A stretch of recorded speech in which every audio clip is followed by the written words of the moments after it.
Hello traders, this is Aniruddha here. तो आज Sunday 7th of January 2024। तो मुहूर्त ट्रेडिंग के दिन यानी कि 2023 का 12 नवंबर मैंने 4 शेयर यहाँ पे रिकमेंड किया था for the swing positional investing. चारों जो शेयर थे, the first one is the Coromandel International, second one Marksans Pharma, third one GNFC यानी कि Gujarat Narmada Valley Fertilizer and Chemical, fourth one is the Ashoka Buildcon. तो इन चारों में से अशोका बिल्डकन को अगर हम लोग देखें तो हमारे मैं यहाँ पर ओपनिंग प्राइस से कैलकुलेट कर रहा हूँ उस पर्टिकुलर दिन के। तो अशोका ने जो ROI जनरेट किए हैं इट इज़ द 2.5%। GNFC ने जो ROI जनरेट किए हैं वो है 12। मार्क्सन्स फार्मा ने 27%, करमंडल इंटरनेशनल ने 11.5%। I think there is a calculation error, I am not wrong. GNFC 762, 679 on 12.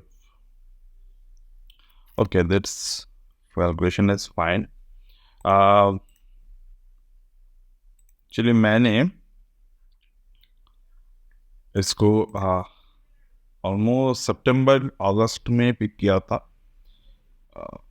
तो बट ओके, मैं जिस दिन से इसको पब्लिकली अवेलेबल किए हैं मैं उसी दिन से इसके ROI को कैलकुलेट करूँगा।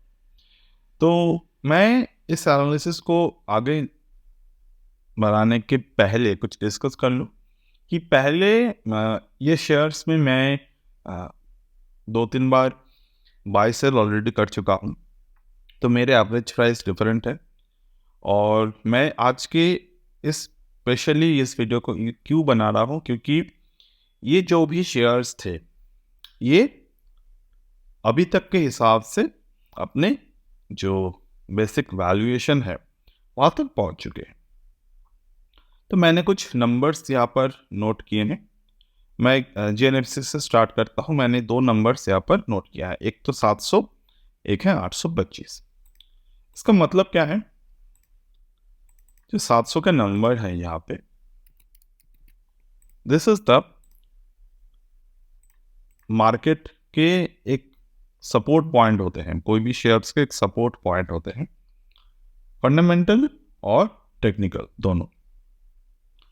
सपोर्ट पॉइंट किस लिए होते हैं, जब तक कि जब तक मार्केट के पास कोई स्टॉक मूवमेंट के रीजन नहीं हो तो मार्केट एक पर्टिकुलर रेंज पर घूमते रहते हैं। तो यही 700 उसके रेंज है। मान लीजिए 762 से ये शेयर जो है वो नीचे की तरफ आ, तो कितना मैक्सिमम रेंज तक आ सकते हैं एज पर माई एनालिसिस कंफर्ट लेवल। मतलब कि इतना तक आएगा तो मैं कंफर्ट हूँ कि हाँ ठीक है, मैंने बाई किए हैं एक प्राइस पर, अब ये हॉवर कर रहे हैं एक रेंज पर। तो 700 के प्राइस तक मैं यहाँ पर केयर फ्री हूँ कि यहाँ तक आ सकते हैं। अब 700 के अगर आते हैं उसके बाद मार्केट का नेक्स्ट मूवमेंट फ्रॉम द 700, ये कितने परसेंटेज के मूवमेंट होगा, 825, ऑलमोस्ट 17%। और मैं क्यों बोल रहा हूँ कि ये 700 तक आ सकते हैं, क्योंकि रिसेंटली इस पर्टिकुलर शेयर ने अपने जो मूवमेंट है, अपने जो ये जो पैटर्न है, ये पैटर्न को कंप्लीट किया है। You can see the market almost reach the 3618 and in the short term ये अपने 1618 के ऊपर है। Actually was the level, if I'm not wrong, second, हाँ ओहो, दैट्स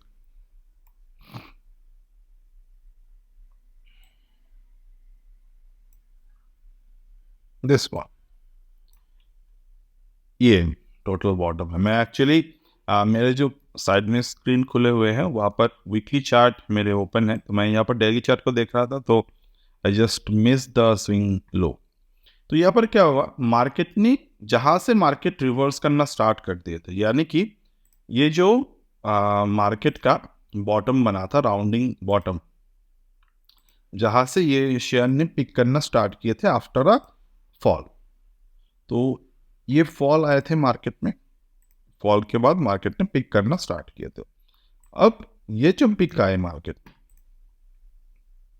यहाँ पर जो पिक आया ये, तो इस पिक पे हमने ट्रेड को इनिशिएट किए थे 12 नवंबर, मतलब एक नया दौर स्टार्ट हुआ, वहां से मैंने इस पर्टिकुलर शेयर को चूज किया था फ्रॉम द मॉडल ट्रेडिंग।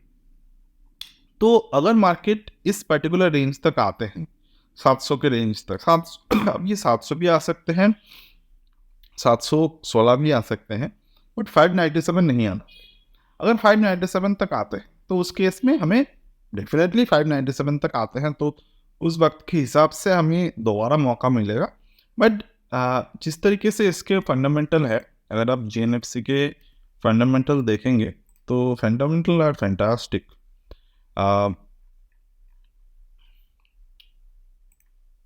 ये कंप्लीटली टेक्स्ट बुक पैटर्न से फंडामेंटल हमने निकाले हैं। तो ओवर देयर अगर आप देखें, कंपनी के पास जो डेप्ट है, it's not very much, 173 crore डेप्ट in front of 11,853 market cap.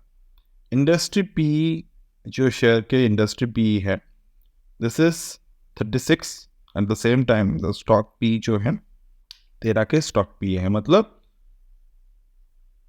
Almost double से भी, हाफ से भी कम। Company don't have any kind of pledge. तो this is the only worry thing sign जो हमें दिखा रहा है कि मार्केट जो है बार बार ऊपर नीचे हो सकते हैं। This is the only reason. Unpledge promoter holding, unpledge promoter holding जो होते हैं, मतलब ये 60 होने चाहिए, ये 60 नहीं है, ये 41 है। तो ये कहीं ना कहीं हमें दिखाते हैं कि प्राइस जो है, प्राइस हमारे ड्यू टू द प्लेचिंग वो वोलेटाइल रह सकते हैं। बट जैसे ये अंडर वैल्यूएशन है in term of the industry P and the PEG ratio, तो company will be in the good hand. Over there अगर ये मान लीजिए कोई रीजन की वजह से बहुत गिरता है, कितने तक गिर सकते हैं, ये बुक वैल्यू तक आ सकता है 561, यानी कि जो लेवल हमने देखे थे 575 और 597, तो वहां तक पॉसिबल है। Over there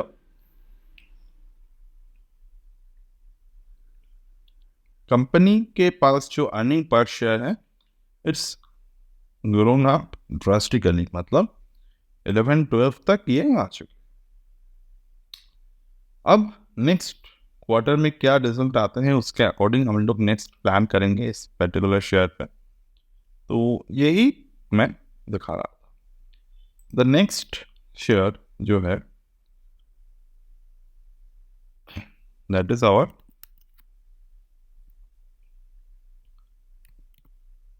Ashoka Buildcon Limited. So Ashoka Buildcon में क्या हुआ कि प्राइस जो है वो ऊपर की तरफ गया, 3 बार रेजिस्टेंस लिए, रेजिस्टेंस लेने के बाद मार्केट इस पर्टिकुलर पॉइंट पर अभी है जो ऑलमोस्ट 125 के ऊपर, यानी कि एक सपोर्ट के ऊपर हम लोग अभी देख रहे हैं। तो जब तक 125 के ऊपर है ठीक है। हमारे पास जो अशोक बिल्डकन का नंबर है, what is that number is 165 195, यानी कि किसी वजह से अगर ये शेयर ये पर्टिकुलर पैटर्न को ब्रेक कर देते हैं, जो कि एक बुलिश पैटर्न है, तो ये सीधा एक ब्रेकआउट के तौर पर जाएगा, नया ब्रेकआउट के तौर पर जाएगा। थर्ड जो शेयर है, इसके बारे में मैंने 2-3 बार बात किए हैं यूट्यूब पे, विच is the Marksans Pharma. Now, what the Marksans Pharma? This is the same. The average promoter holding is 43. And what number we have? Marksans 175.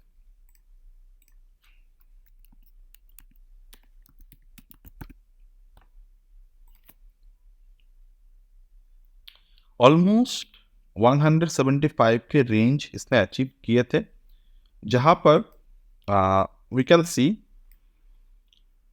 some kind of valuation of this stock achieve. अब यहाँ पर जब market में गिरा था तो मैंने हमारे जो स्टूडेंट ब्रॉडकास्ट हैं फंडामेंटल कोर्स के, तो वहाँ पर मैंने बात की थी कि ये शेयर अभी निकाल दो, मतलब मैंने निकाल दिया है। Definitely I do not recommend anything, but learning के लिए लाइव में सीखना ज़रूरी है। तो उसके अकॉर्डिंग हमने निकाल दिया था share. The traders who are associated with me they know. अब उसके बाद अब यहाँ पे एक नया टर्न आया है। अब नया टर्न के अकॉर्डिंग शेयर जो है वो ऊपर की तरफ पुश हो रहे हैं प्राइस। अब ट्रेडिंग पॉइंट ऑफ व्यू से अगर हम लोग देखें, 1.272 जस्ट अचीव ओवर देयर। अब 1.272 अचीव हो चुके हैं, मतलब ये है कि स्टॉक जो है वो अब एक रेंज पर रुकेगा। रुकने के बाद वो वोलाटिलिटी मेजर करेगा, मतलब वोलाटाइल होगा। अब ये कहाँ तक आ सकते हैं? गैन एंगल के तौर पर अगर हम देखें तो 160 के प्राइस तक आ सकते हैं, 166। तो डेफिनेटली स्टॉक को अगर हम लोग देखें, stock is very under valued currently. 0.5 के पेग रेशियो है, जो हमारे इंडस्ट्री पीई है उसके नीचे है स्टॉक के प्राइस। तो definitely stock is in the undervalued. डेप्ट free company. Promoter pledging is a thing जिसके लिए हमें ये मान के चलना होगा कि स्टॉक जो है वो शॉर्ट टर्म पे वोलेटाइल रह सकता है। नाउ दो बातें मैं यहाँ पर डिस्कस करूंगा। एक, क्या स्टॉक को लॉन्ग टर्म के लिए होल्ड करना चाहिए? टैक्स पॉइंट ऑफ व्यू से अगर हम देखें तो डेफिनेटली, क्योंकि लॉन्ग टर्म पे आप, शॉर्ट टर्म पे मैं यहाँ पर नए ट्रेडर्स की बात कर रहा हूँ। अब जितना भी मारामारी कर लो मार्केट में, आप शॉर्ट टर्म पे 20%, 25% शायद निकाल सकते हो, उसमें भी टैक्सेस वगैरह जाएंगे। लॉन्ग टर्म पे वही आप 30-35% तो निकाल सकते हो अगर मार्केट अच्छा बुलिश रहा। जैसे कि ये शेयर्स पे मुझे 30%, 12%, 16% तक हुए हैं। तो अगर मैं यहाँ पर प्रॉफिट्स को थियोरेटिकली मान लूँ कि मैंने बुक कर लिए है, तो मुझे इतना परसेंटेज रिटर्न मिल जाएगा। अगर मैं ओवरऑल देखूं तो इतना परसेंटेज रिटर्न मुझे मिल जाएगा। तो बट इसके लिए मुझे क्या करना पड़ा? अगर मैं थियोरेटिकली देखूं तो इसके मुझे ये डाउन साइड जो आए, जब भी शेयर में ये डाउन साइड आए, ये 14% के डाउन आए, तो वो मुझे देखना था। बट 14% के बाद अभी कितने अपसाइड आए? 5.5%। अब अगर मान लो मार्केट यहाँ से और भी ऊपर जाते हैं 11%, और भी ऊपर जाते हैं तो और भी जाएगा। बट जब तक हम लोग एक रेंज के ऊपर है, जैसे कि हम लोग अभी 8/1 के ऊपर है, तो 8/1 के ऊपर हम लोग बुलिश मान के चलेंगे पर्टिकुलरली स्टॉक। बट जैसे जैसे मार्केट में लेवल्स जो है, हम लोग फॉरवर्ड पी के बेसिस पे देखते हैं मार्केट को लेवल्स। फॉरवर्ड पी के मैं एक एग्जांपल देता हूँ। फॉरवर्ड पी के हम लोग किस तरीके से देखते हैं।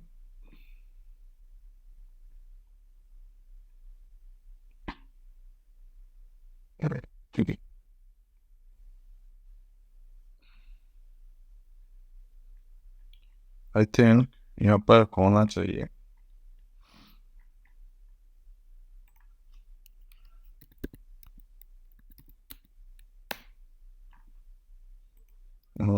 somewhere around